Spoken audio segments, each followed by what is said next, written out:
Good evening and welcome to the Nevis Newscast. Today is Wednesday, October 14th, 2015.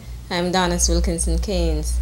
If you have been listening to the presentations and the discussions from the Prime Minister over the last 7 months, you would clearly understand that the Prime Minister has very high regard for the police force, members of all ranks, and that he appreciates the challenges which you have as keepers of the peace, sworn to uphold the law and to protect the citizenry of St. Kitts and Nevis.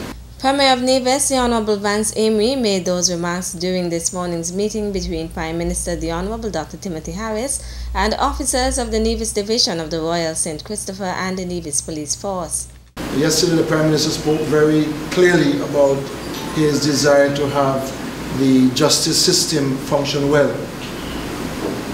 And I believe that the Prime Minister is here this morning when he speaks to you that he will indicate a willingness to hear from you in case there are any concerns which you may have. And I'm sure those concerns will not fall on my ears in a deaf manner.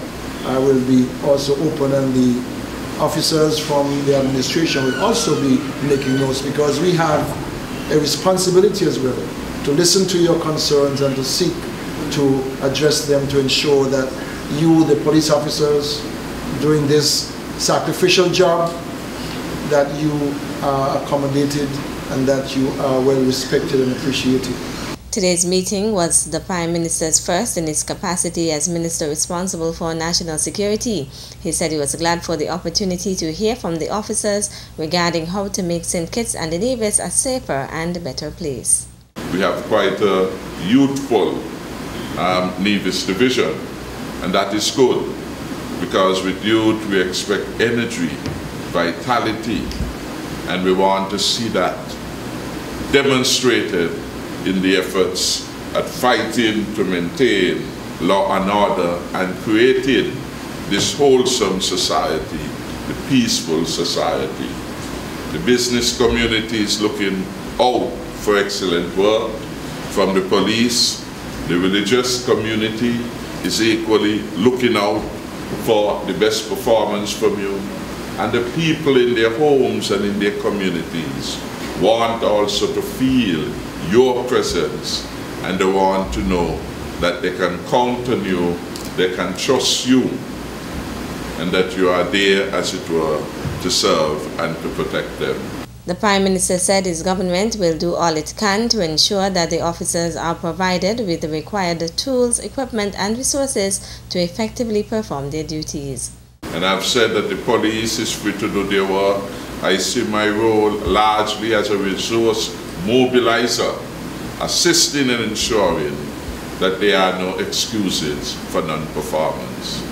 Certainly, your higher level officers must ensure that they accept no excuse for non-performance. I will not accept excuse from the Commissioner for non-performance.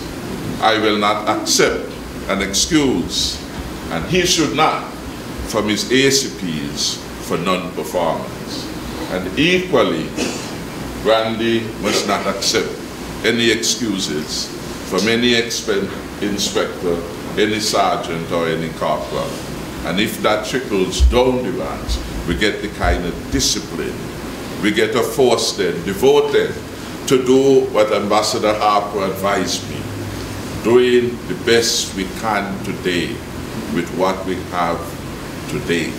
The Prime Minister thanked the officers for taking on the challenging role and urged them to strive for excellence. A panel, which also consisted of Superintendent Hilroy Brandy, Assistant Commissioner responsible for operations Vaughan Henderson, Acting Commissioner Stafford Liburd, and Inspector Stephen Hector, fielded questions from the officers. The government of the Republic of China on Taiwan has once again demonstrated its solidarity with the government and people of St. Kitts and Nevis with the donation of 2 checks. one of more than 800,000 EC dollars to aid anti-criminal activities, and another of more than 19,000 EC dollars to mitigate disasters due to climate change. They were handed over to Prime Minister the Honorable Dr. Timothy Harris at government headquarters on Monday, October 12th. The contribution is in support of strengthening the capacity and capability of the police to deliver law and order, said Prime Minister Harris, adding that the government will spare no effort and will leave no stone unturned for the peace and security of the Federation.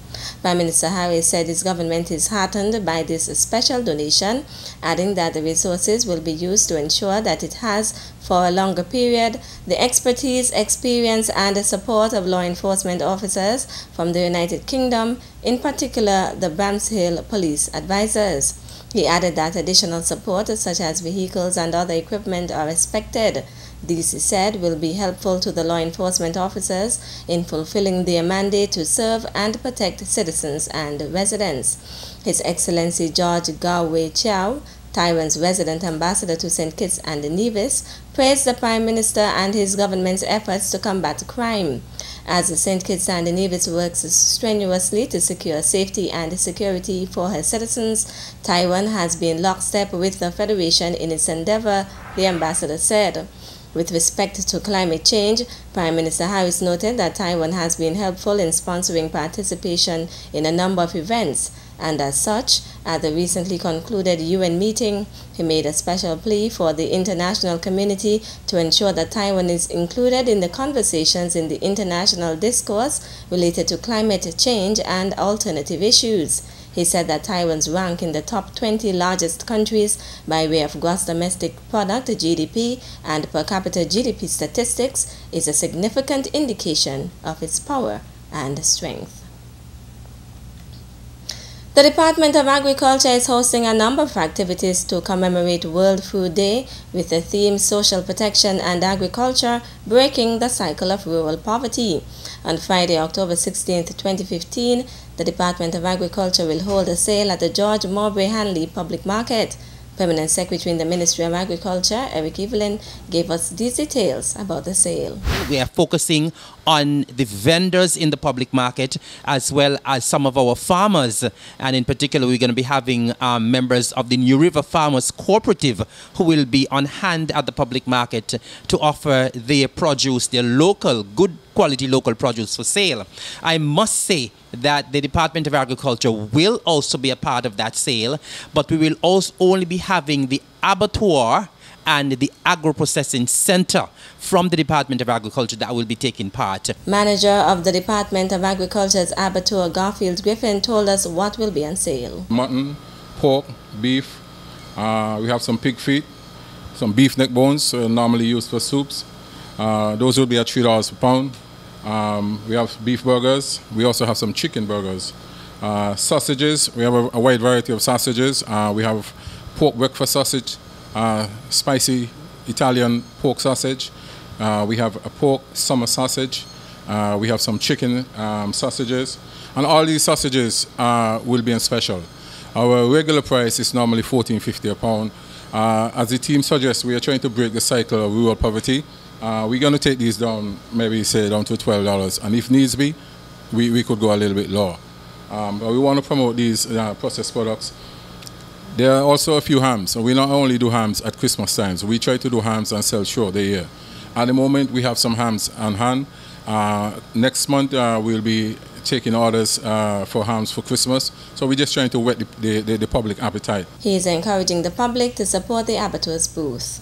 I'm inviting the public out. Like I said, we're going to have all these different varieties: mutton, beef, pork, pig feet, beef neck bones, beef burgers, chicken burgers, sausages, which would be on special, hams also on special, liver, deboned cattle head, and maybe some cattle feet. So just come out and support the abattoir booth. The sale will take place from 9 a.m. to 6 p.m. on Friday, October 16th, World Food Day, at the George Mowbray Hanley Public Market.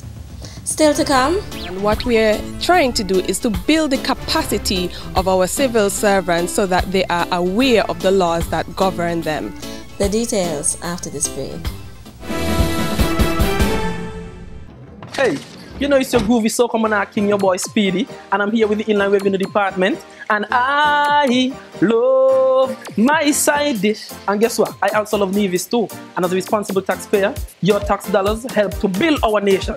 So I'm here to tell you, pay your taxes on time and be a responsible citizen. And don't get me wrong, it's a serious song. I pay my taxes. Boom!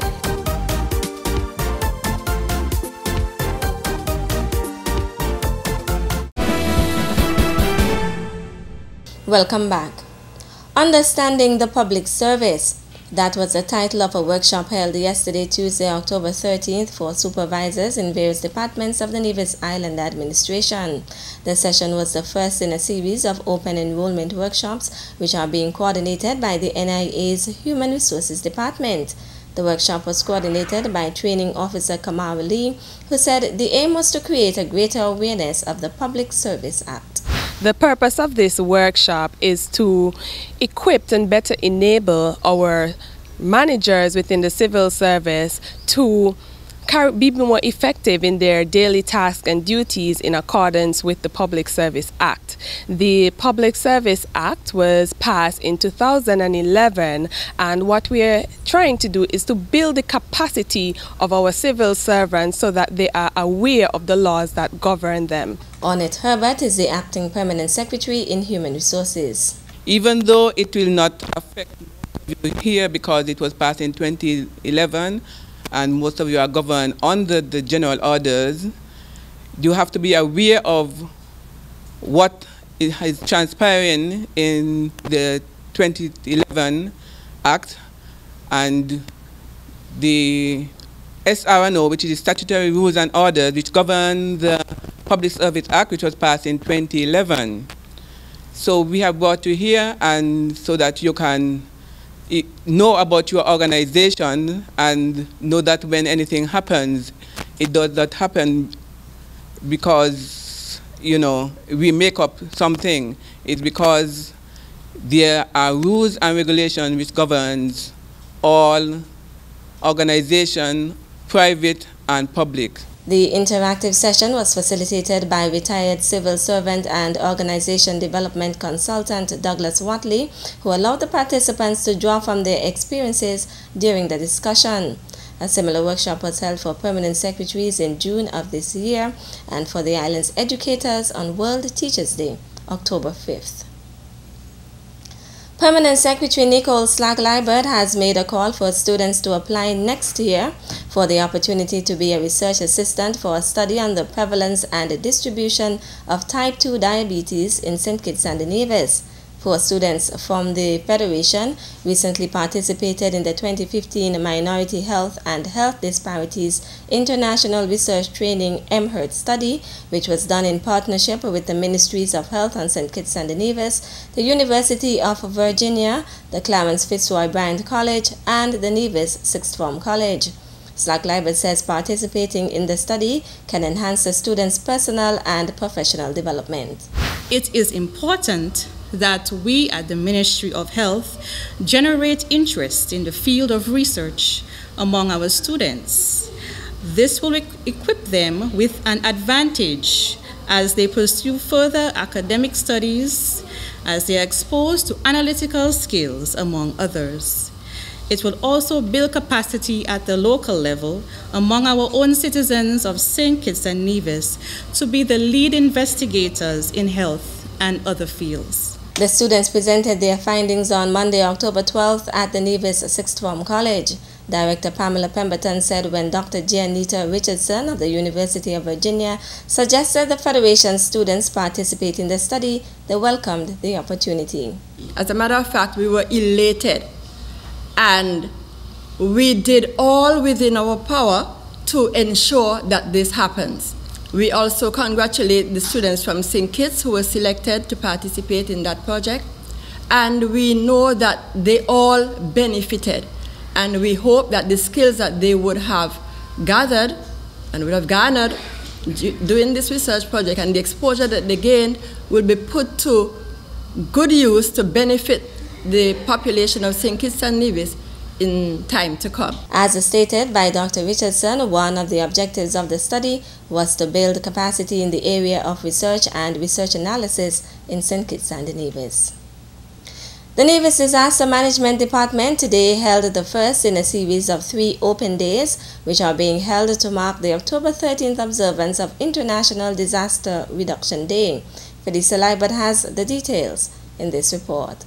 The grade 6 students of the Ivor Walters and Elizabeth Pemberton Primary Schools and the Montessori Academy attended the Open Day for International Day for Disaster Reduction at the Emergency Operations Center at Long Point. Outlining the objective of the Open Day was Public Education, Information and Training Officer at the Nevis Disaster Management Department, Rohan Isles. The activity allows for students to see the new EOC, that is the Emergency Operating Center here, on site. They get an introduction and a basic overall information as to how the EOC functions and the main components of the EOC. Basically, they'll be told what happens here in an event there is 1, a natural hazard, or 2, a natural disaster. Here is where the key stakeholders will come in terms of their location for the management of the hazard and the disaster per se. They will then get some handouts, we have some leaflets, we have some brochures, some activities that they can use in their daily lives in an effort to give them as much information as possible in preparing them for natural hazards and natural disasters. The students also saw a video presentation which highlighted 8 natural hazards and were given a tour of the Emergency Operations Center, which ended with refreshments. According to Isles, the department is hosting a number of activities to observe International Day of Disaster Reduction. One of the activities will be a variety concert to be held on Saturday, 17th October at the Nevis Performing Arts Center, NEPAC. It's edutainment, so to speak. We are going to match entertainment with education from the disaster point of view. We're going to have demonstrations by the Fire and Rescue Services and the Emergency Management Technicians, the EMTs, who will be on hand as well. And then you have some entertainment such as the songs by the King Astro. You have skit presentations and dances as well. Public Education, Information and Training Officer at the Nevis Disaster Management Department, Rohan Isles. I'm Felicia Libert reporting. Thanks, Felicia. That's it for this evening's edition of the Nevis Newscast. Thank you for viewing. I'm Donis Wilkinson Kings. Good night.